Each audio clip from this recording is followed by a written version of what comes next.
The United States has urged countries in the Chad Basin to intensify their response, or rather their cooperation, and coordinate their response to terrorism in order to restore the livelihood of their citizens in that region.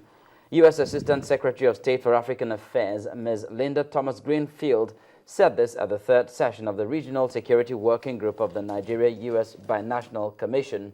She adds that the frequency and scope of the Boko Haram activities are more acute and constitute a serious threat to the nation's democracy. According to her, the situation has gone beyond pride and denial and requires action that works. The U.S. urged Nigeria to ensure that all of the investments in its security sector yield the desired result and stamp out insurgency in the nation.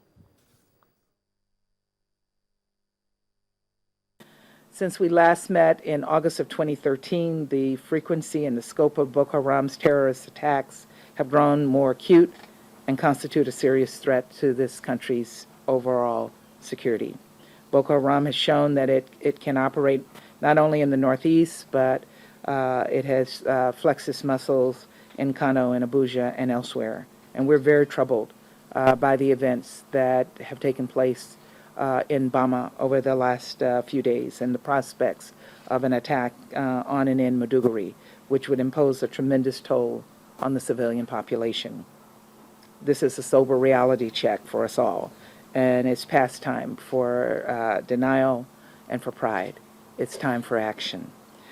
Despite our collective efforts, the situation on the ground is worsening. The conflict has affected the lives of hundreds of thousands, if not millions, of people in the Lake Chad region. Cameroon's military is increasingly forced to fight Boko Haram in its territory, and they flee back into Nigeria. The Chibok schoolgirls that set off the attention of the international community and others remain hostages, enduring horrible and tragic suffering. Shekau's bold announcement that Boko Haram is now governing a caliphate only adds to the perception that the security situation is worsening. All of these developments are deeply troubling, they're deeply disturbing, and increasingly dangerous with each passing day.